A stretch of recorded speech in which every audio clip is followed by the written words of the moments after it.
Hello Gemini, Sun, Moon, Rising, and Venus signs. Kumusta kayo? Sana po nasa mabuti kayong kalagayan. Welcome back po sa Star Tarot. Kung bago kayo dito, welcome din kayo. Thank you sa inyong support. I truly appreciate it. God bless you all po. Tingnan natin ang mga messages ninyo for today. Gemini, we have number 7, ayan, patience and planning. Ayan. So, parang ano dito ang approach dapat ninyo sa mga ginagawa ninyo siguro, sa mga plano ninyo, you know, be patient as well, no? Be patient. Kasi, minsan, di ba, may mga plano tayo na meron tayong timeline. Pero, minsan mapapansin din ninyo na kahit nagsimula na kayo, parang ang bagal, ang tagal, di ba, na mga bagay-bagay, ang tagal ng proseso, ang tagal ng usad, no? Yung progress, kumbaga, parang napakabagal. In that case, you know, kahit planado na natin, di ba, sometimes, it's beyond your control kasi maaring maraming factors din ang kasali or ang nakakaapekto doon sa mga ginagawa natin. Na kahit kahit konkreto na ang plano ninyo na pag nakita nyo na kung anong dapat na magiging proseso on a normal situation, pero 'di ba sometimes may mga bagay na nangyayari na beyond our control. Kaya, kailangan siguro ninyo ngayon, Gemini, na mag-practice pa kayo ng more patience. Kasi nga, maraming bagay ang hindi natin kontrolado. Maraming pangyayari sa buhay natin ang hindi natin inaasahan na nangyayari. Diba? May biglang nangyayaring hindi kasama sa plano natin and we have to adjust, we have to adapt. Diba? Kaya maaring ganun din ang ganap dito for some of you. No? You really need to practice patience. Kasi kahit planadong-planado nyo na ang lahat, sometimes, no? Kailangan na kailangan na mag-adjust din tayo, no?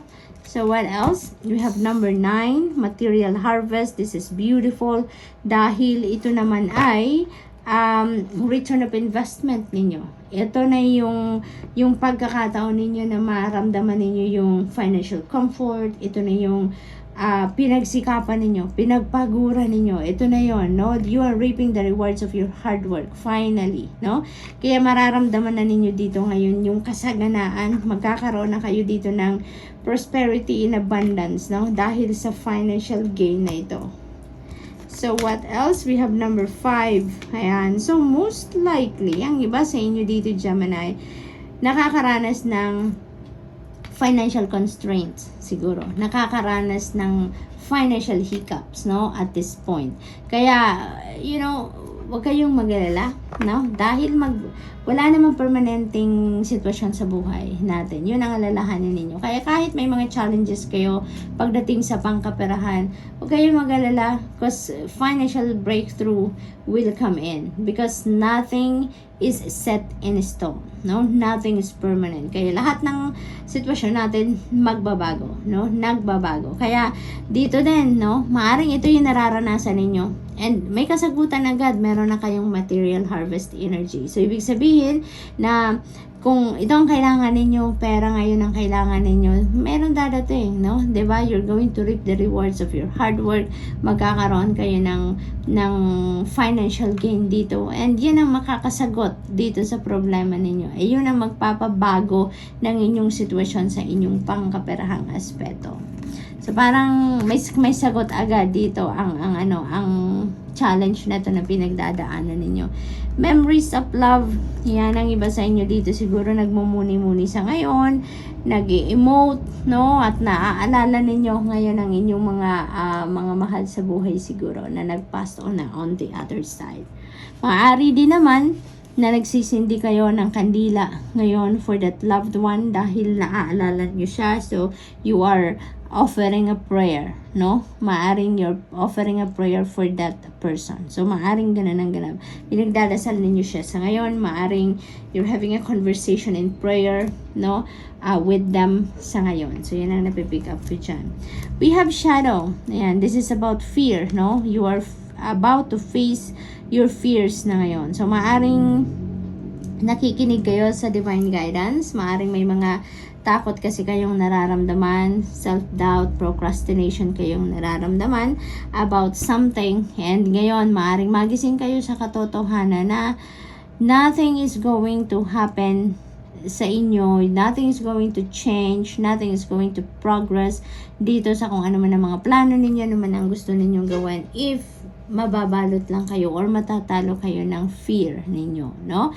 So, kasi, di ba, yung fear na yan, that is going to prevent you from moving forward in your life. Your fear is going to prevent you to be successful. That is going to prevent you to be happy. Kasi kung anong mga gusto ninyong gawin, mapipigilan kayo ng takot ninyo. Hindi kayo makakapag-take action because you're scared, 'di ba? Kaya ang iba sa inyo dito na magigising kayo sa katotohanan na tama lang na iwanan nyo na yung takot. No, leave that behind you.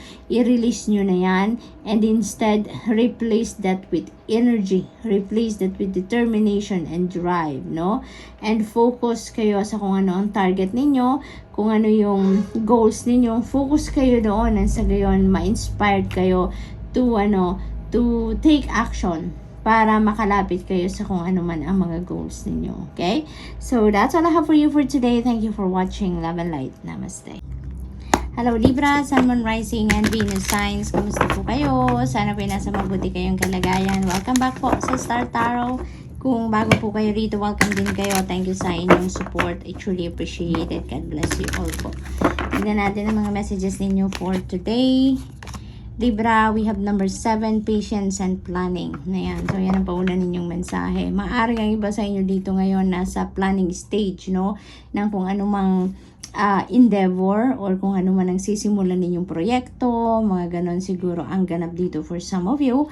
And maybe siguro may mga factors dito na nakakapagpabagal, no, para matapos ninyo ang planning na ginagawa ninyo.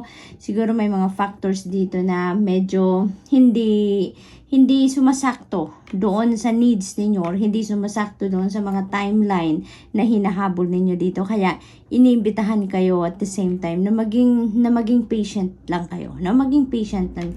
Kasi anyways, kung hindi naman talaga ukol, hindi bubukol, hindi ba? Kung hindi yan meant for you, kung hindi yan meant to happen at this time or kung kailanman, talagang hindi pa yan mangyayari.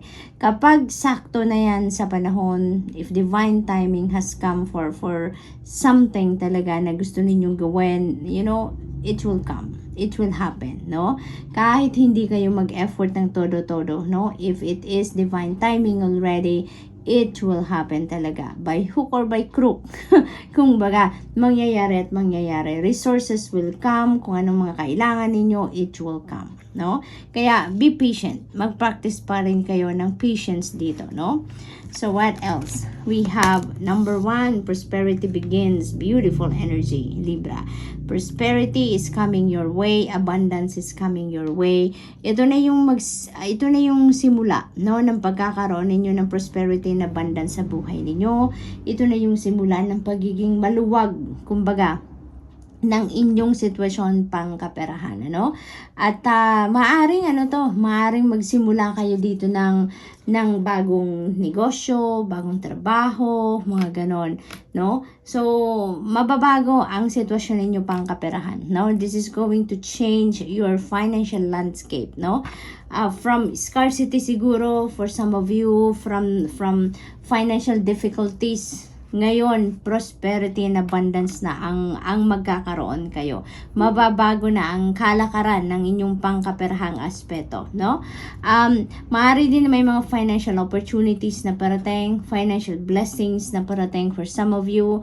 This could be a windfall as well, no? Basta-basta na lang dadating na pera out of the blue. Merong dadating na pera sa inyo, maaring panalo yan, maaring regalo, maaring pamana, no? It could come from different sources, no?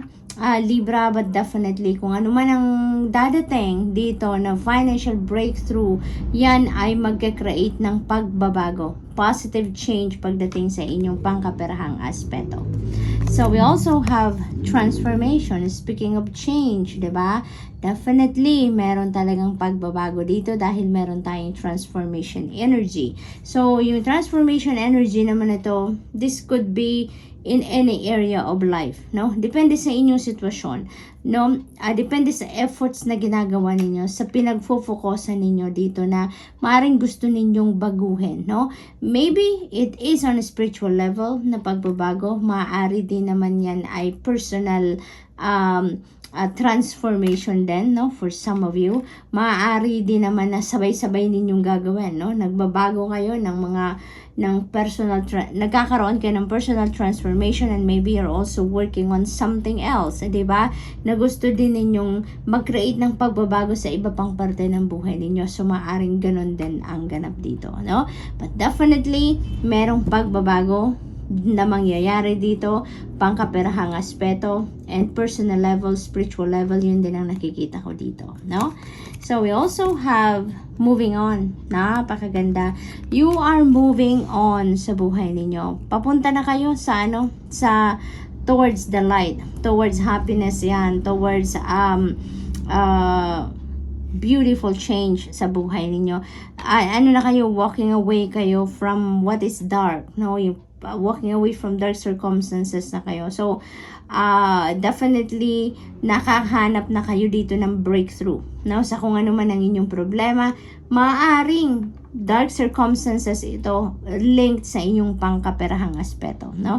Dahil nakadikit siya dito sa prosperity energy. Kaya most likely ang iba sa inyo dito talagang magkakaroon ng breakthrough pagdating sa pangkaperahan ninyong aspeto, no?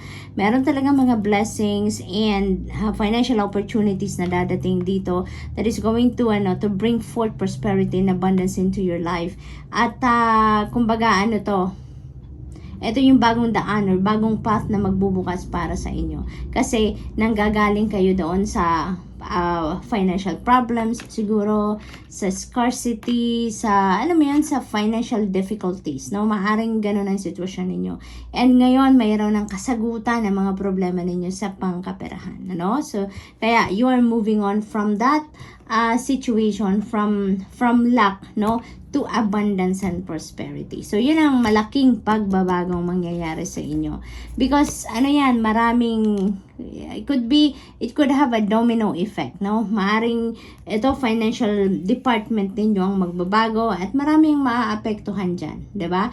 Pag sagana na kayo, pag prosperous and abundant na kayo, there are so many things that is going to change then. Kasi, diba, magiging masaya na kayo unang-una, mas malinaw na ang pag-iisip ninyo, mas makakapag-focus na kayo, kasi kumbaga, nabawasan na ang nagpapa-stress sa inyo. So, it could create positive changes then in other areas of life.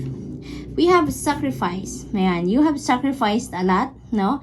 Libra, maaring marami ng bagay dito ang isinakripisyo ninyo para sa mga mahal ninyo sa buhay, no? Maaring ganon ang ganap. Pero, parang nakikita ko dito, now is the time for you, no? Na bigyan nyo naman ng pagkakataon ang sarili naman ninyo, no? Na kayo naman ang sumaya, kayo naman ang pagbigyan ninyo naman ang inyong sarili, yung mga ganon pa. Because you have sacrificed a lot, you have done a lot already para matulungan ninyo, para ma-prioritize ninyo ang mga mahal ninyo sa buhay, ang ibang tao, no? At lagi ninyong nilalagay ang sarili ninyo on the second priority, no? Kasi pamilya ninyo siguro, mga mahal ninyo sa buhay ang first priority ninyo. So, marami na kayong sinakripisyo para sa sarili ninyo. And ngayon, there are opportunities and possibilities coming in dito na nag-iimbita sa inyo, no? Na gawin mo naman ang kung ano ang para naman sa sarili mo, no? So, yun ang nakikita ko dyan. So, good luck, Libra. And that's all I have for you for today. Thank you for watching. Love and light. Namaste. Hello, Aquarius, Sun, Moon, Rising, and Venus signs. Kamusta kayo? Sana po nasa mabuti kayong kalagayan. Welcome back po sa Star Tarot. Kung bago kayo rito, welcome din kayo. Thank you sa inyong support. I truly appreciate it. God bless you all po. Tignan natin ang mga messages ninyo for today. Kung ano mensahe ninyo, number 3, recognition and reward, beautiful energy. Kasi finally, yung paghihirap ninyo, yung pinagpaguran ninyo is going to pay off na ngayon. You will be recognized. Yung trabaho ninyo, yung commitment ninyo na binigay, dedication ninyo sa trabaho will be recognized na. Your performance will be recognized. So this is really beautiful. Kasi yung pagod ninyo, 'di ba? Makikita nyo na ngayon na makikita na din finally ng mga bosses ninyo, ng employer ninyo, yung mga ganon, ano. And hindi lang yan, ang bonus pa, kasi meron ka pang reward na maaring matanggap dito, no, dahil sa recognition na yan ng inyong magandang ginawa sa inyong trabaho or career ninyo, yung ganon, Aquarius. So this is really beautiful kasi finally maiilawan na din kung ano yung performance ninyo sa trabaho. Makikita na, mapapansin na yung ginagawa ninyo. At mabibigyan pa kayo dito ng maaring bonus, maaring mabigyan kayo ng pay raise, or ma-promote pa kayo. So, maaring ganon din ang ganap dito, no, for you. And also, Aquarius, this could be financial reward din. Maaring mabigyan talaga kayo dito ng reward na pera mismo, no? Maaring ganon. So, congrats. We have material harvest. Ayan, napakaganda. When it rains, it pours talaga. Hindi ba? Napakaganda ng energies ninyo ito. So, it's really going to pay off at magkakaroon kayo dito ng financial gain. Talaga. So, maaaring mabigyan talaga kayo dito ng pay raise, promotion, bonus, incentive, mga ganon. Kaya magkakaroon kayo dito ng financial gain. Magkakaroon kayo ng pagkakataon dito na ma-experience ninyo ang prosperity and abundance, financial comfort. You know, this is you reaping the rewards of your hard work at merong financial reward, no, na makukuha kayo dito. So this is really awesome. Number 10, destiny. Holy moly, napakaganda ng mga energies na to. Destiny is at play sa buhay ninyo sa ngayon, Aquarius, and this is really going to bring you positive change. Hindi lang ito sa isang parte ng buhay ninyo, but there are a lot, no, of areas ng buhay ninyo na maaapektuhan ng pagbabagong ito, and this is for the better, no, this is for the better. Kaya ano to, maaaring may mga surprises dito na mangyari sa inyo, Aquarius, na mga bagay na hindi ninyo inaasahang mangyayari ay maaaring mangyari. Tulad na lang nito na recognition na to, maaaring hindi ninyo inaasahan na at this time yan mangyayari, no. You work so hard for that, no, kung ano man yung trabaho ninyo, maaaring you really worked hard for that for so long at hindi ninyo inaasahan na ngayon at this time, no, ngayon kayo mararecognize, ngayon mapapansin ang inyong performance sa trabaho, yung mga ganun ba. So it might happen, no, talaga sa ngayon, at maaring iba't iba pang parte ng buhay ninyo ang maaring magkaroon din ng pagbabago, no? Kasi ano to destiny is at play. This is the divine universe intervening in your circumstances. Mag-a-adjust siya para sa'yo. I-a-adjust niya ang mga kaganapan sa buhay ninyo para maging mas maayos ang inyong kalagayan, no? Bumuhos ang ulan, bigla-bigla. So sana maririnig pa rin ninyo yung mga sinasabi ko dito ng malinaw, ano, sana. So yun, Aquarius, napakaganda ng inyong sitwasyon, magiging sitwasyon. Positive changes are coming your way. Prosperity and abundance, financial gain are coming your way. Recognition sa trabaho. So talagang it's going to be like cloud 9, no? Ang mararamdaman ninyo dito. So beautiful. Kahit kung may mga problema kayong pinagdadaanan, no? This is the time also that dadating ang mga solusyon. Mahahanapan nyo yan ng solusyon sa ngayon. So, maari talaga ang iba sa inyo din, may mga pinagdadaan ng problema pagdating sa pangkaperahan. Maaring may pagkukulang sa pera, maaring may mga financial obligations ang iba sa inyo na kailangan tugunan pero you don't have enough money, siguro, no? Maaring ganun ang ganap ng iba. Kaya napakaganda ng tatlong ito kasi ito na yung magiging kasagutan sa problema ninyo, no? Kung ganito ang inyong sitwasyon na medyo nagkukulang kayo sa budget, no? So, ito na yon. Maaring there's going to be a surprise visit ng kung sino sa inyo dito at merong hatid na pera sa inyo. Maaring may pautang kayo before at maaring may magbayad sa inyo. Maari din naman na manalo kayo sa lottery or kung sa anumang game of chance. maaring ganun din ang ganap ng iba sa inyo. Basta definitely there is going to be kasagutan sa inyong problema pangkaperahan dito. It could come from different sources, we don't know, 'di ba? Depende sa kung ano ang kalagayan ninyo, anong sitwasyon ninyo, 'di ba? Ano ang mga tinatransaction ninyo, no? So iba-iba tayo na sitwasyon, but definitely kung ano ang makakasagot dito sa problema ninyong pangkaperahan, yun ang maaring dalhin ng destiny energy nito sa inyo, because this is a change towards a positive situation sa buhay ninyo. So aayusin, 'di ba? Mag-a-adjust ang universe dito para maging maayos ang sitwasyon, para masolusyonan mo ang mga problema, yung mga ganun.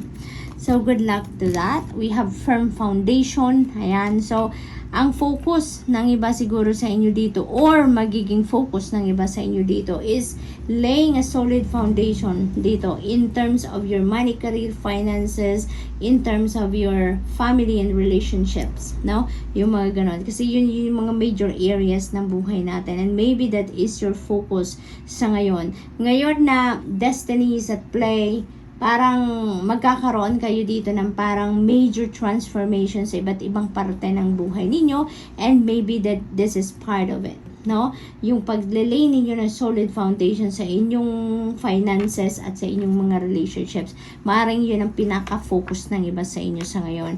At napakaganda pagdating naman sa pangkaperahan ninyo. Ang daming perang parating, 'di ba? Ang daming swerte, fortune is here as well sa inyo. Good luck and good fortune are on your side at this time. Kaya napakaganda nito pagdating din sa inyong pangkaperahan aspeto. So good luck, and that's all I have for you for today. Thank you for watching. Love and light. Namaste.